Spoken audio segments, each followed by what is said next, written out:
श्री शिवाय नमस्तुभ्यम। हर हर महादेव। घृष्णेश्वर महादेव की पावन धरा से 7 दिवसीय शिव पुराण कथा 9 सितंबर से शुरू हुई है, जो कि 15 सितंबर 2025 तक ऑनलाइन आस्था और यूट्यूब के माध्यम से देखी जा सकती है। यह कथा पहले भीलवाड़ा में होने वाली थी, पर बहुत अत्यधिक मात्रा में जलवृष्टि होने के कारण यह कथा भीलवाड़ा में पंडाल पे नहीं हो पाई, इसलिए यह कथा ऑनलाइन हो रही है। घृष्णेश्वर महादेव की पावन धरा से महाराष्ट्र से चल रही है। आपको बता दें, आज 14 सितंबर 6वें दिन की शिव पुराण कथा पूर्ण हो चुकी है। आज की कथा की संपूर्ण जानकारी के साथ साथ कल है 15 सितंबर, श्राद्ध सोमवार का दिन है। इस दिन आप कौन से उपाय कर सकते हैं, वे उपाय हम आपको वीडियो में करके भी बताएंगे, इसलिए वीडियो आप अंत तक देखें ताकि कोई भी उपयोगी जानकारी आपसे न छूटे। इस वीडियो में हम गुरुजी का बताया बिल्कुल नया उपाय वीडियो के माध्यम से करके बताने वाले हैं, जो कि एक विशेष उपाय है। बढ़ते हैं आज की कथा की पहली विशेष जानकारी की ओर। कथा शुरू होते ही गुरुजी ने कहा, बंदूक की गोली और मनुष्य की बोली दोनों खतरनाक है। बंदूक की गोली एक को मारती है, पर मनुष्य की बोली 10 को मार देती है। और आज के समय में जो बोलो तो लोग कुछ उसका अलग ही मतलब निकाल लेते हैं और पुतले जलाना शुरू कर देते हैं। यहाँ पर गुरुजी ने अपनी कुछ पिछली बातें कही हैं, अपने बारे में बताया है, जिसमें गुरुजी के कुछ ऐसे बयान हैं जिसका लोगों ने अलग मतलब निकाला और गुरुजी के ही पंडित प्रदीप मिश्रा जी के ही पुतले जलाए हैं। गुरुजी ने उसकी जानकारी आज कथा के माध्यम से दी। बढ़ते हैं आज की कथा की दूसरी विशेष जानकारी की ओर। कथा में गुरुजी ने कहा, श्राद्ध में अगर कुछ नहीं कर पा रहे हो तो 16 दिन जो श्राद्ध के होते हैं उसमें से कोई एक दिन आप चुन लें और उस दिन आपको गाय को रोटी और गुड़ या शक्कर आपको जरूर देना है। अब आपको बता दें, गुरुजी ने सिर्फ आज इतनी ही जानकारी दी है, पर यह एक उपाय है जो कि गुरुजी ने अपने पिछले वर्षों की शिवपुराण कथा में कहा था कि 16 दिन के जो श्राद्ध होते हैं उसमें से अगर एक दिन भी आप गौ माता को रोटी और उसमें कुछ मीठा रखकर, आप चाहे तो उसमें शक्कर रख सकते हैं, आप चाहो तो गुड़ रख सकते हैं, आप चाहो तो खीर रख सकते हैं। मतलब आपने घर में जो भी बनाया है, रोटी है, पूड़ी है, पराठा है, उसमें आपको कुछ मीठे रखकर गाय को खिलाना है। और गाय को खिलाते समय आपको वृषकपि या विषकपि दोनों में से कोई एक नाम लेना है। फिर से सुन लीजिए, वृषकपि या विषकपि, इन दोनों में से कोई भी एक नाम का स्मरण करते हुए आपको खिला देना है। मात्र इतना कर देने से पितरों का आपको आशीर्वाद होता है और घर में जिन अटके हुए कार्य हैं वह पूर्ण होते हैं। घर के सदस्यों का आपस में अच्छे से व्यवहार होता है, घर से क्लेश दूर होता है, घर में सामान नहीं गिरते हैं और घर से कभी भी आपको कुछ गलत सुनने को नहीं मिलेगा। आपके घर में हमेशा पॉजिटिविटी ही देखने को मिलेगी। बढ़ते हैं तीसरे विशेष उपाय की ओर। गुरुजी ने एक पत्र के माध्यम से एक उपाय की जानकारी दी है, जो कि इस प्रकार है। गुरुजी ने आज एक पत्र पढ़ा जिसमें समस्या पेट का दर्द था और डॉक्टर ने ऑपरेशन की कह दिया था। फिर उन्होंने किसी के कहने पर गुरुजी का बताया एक उपाय किया है, जिसमें शिवलिंग में माता अशोक सुंदरी के स्थान पर घी और बेलपत्र को अर्पित किया जाता है। थोड़ा सा प्राप्त करके जिसको समस्या है उसे दिया जाता है। उन्होंने अपने बेटे के लिए ऐसा ही किया और कहा कि हमने शिवलिंग पर घी चढ़ाया, बेलपत्र चढ़ाया, प्राप्त करके थोड़ी सी मात्रा में बच्चे को दिया। डॉक्टर को दिखाया तो डॉक्टर ने कहा वो ऑपरेशन की जरूरत नहीं है, दवाइयों से ही बच्चे को आराम लग गया है। उसी का आभार व्यक्त करने कथा पंडाल में आए हैं। बढ़ते हैं चौथे विशेष उपाय की ओर।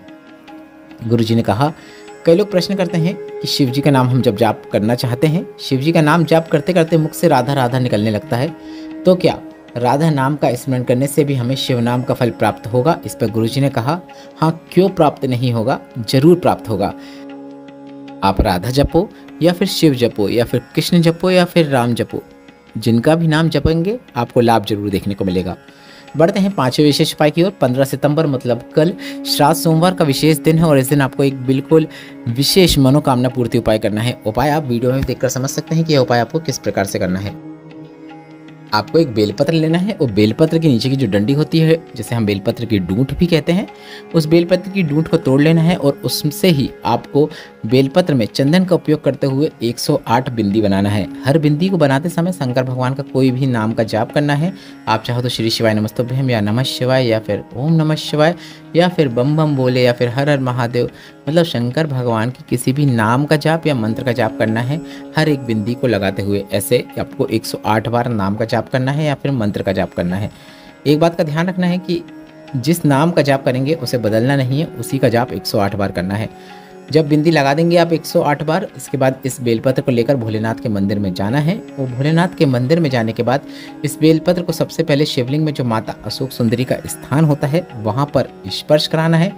माता अशोक सुंदरी के स्थान पर स्पर्श कैसे कराना है आप वीडियो के माध्यम से भी देखकर समझ सकते हैं। माता सुख सुंदरी के स्थान पर स्पर्श कराने के बाद शिवलिंग में माता पार्वती का जो हस्तकमल होता है, शिवलिंग का जो कटीय भाग होता है, वहाँ पर स्पर्श कराना है। दोनों जगह पर स्पर्श कराने के बाद इस बेलपत्र को आपको शिवलिंग के ऊपर श्री शिवाय नमस्तुभ्यम या फिर नमः शिवाय या फिर ओम नमः शिवाय या फिर जिस मंत्र का आपने जाप किया है उसका स्मरण करते हुए आपको शिवलिंग के ऊपर अर्पित कर देना है। बस इतना ही करना है। इसके बाद आप एक कलश जल शिवलिंग पे अर्पित कर सकते हैं। जिस उद्देश्य के लिए, जिस मनोकामना के लिए आपने यह उपाय किया है, वह भोलेनाथ से बोलने की भी जरूरत नहीं है। मात्र इतना कर देने से भोलेनाथ आपकी हर प्रकार की मनोकामना को पूर्ण कर देते हैं। और यह एक विशेष उपाय है जिसे आप इस श्राद्ध पक्ष के विशेष सोमवार में करके 15 सितंबर को अधिक से अधिक लाभ प्राप्त कर सकते हैं। बढ़ते हैं 6वीं विशेष जानकारी की ओर। हाल ही में पूर्ण हुई शिव पुराण कथा में गुरुजी ने एक बिल्कुल नया उपाय बताया था जो आप 15 सितंबर को जरूर कीजिएगा। यह काफ़ी अच्छा उपाय है जिसे आपको 5 या 7 सोमवार करना है। आप इस 15 सितंबर के विशेष सोमवार से करना शुरू कर सकते हैं। इस उपाय को आपको अपने घर पर ही करना है, इसलिए आप घर पर इस उपाय को अवश्य करें। आपको एक कटोरी में मधु लेना है, मतलब शहद लेना है, और उसके पास आपको एक पुष्प रख देना है। लाल पुष्प रखना है, इस बात का ध्यान रखना है। और यह उपाय करते समय आप माता लक्ष्मी के नाम का स्मरण कर सकते हैं। आप चाहो तो 7 बार या 11 बार या फिर 108 बार नाम का जाप करते हुए यह उपाय कर सकते हैं। आज मतलब सोमवार के दिन अगर आपने यह उपाय किया है तो कल मतलब मंगलवार के दिन आपको इसका विसर्जन करना है। मैं आज मतलब आज आपको ऐसा बता रहा हूँ। यदि आपने आज उपाय किया है, आज सोमवार है, तो आपको कल मतलब मंगलवार के दिन सुबह इसका विसर्जन कर देना है। अगर आप सोमवार को उपाय कर रहे हैं तो मंगलवार का दोनों चीज़ों का विसर्जन करना है, शहद का और बेलपत्र का। इस बात का आपको ध्यान रखना है। अब कई लोग कहते हैं कि चींटी हो जाती है, तो इस बात का ध्यान रखें। आप इसके ऊपर एक कटोरी डाल सकते हैं ताकि ढक जाए और चींटी वहाँ तक ना पहुँच पाए।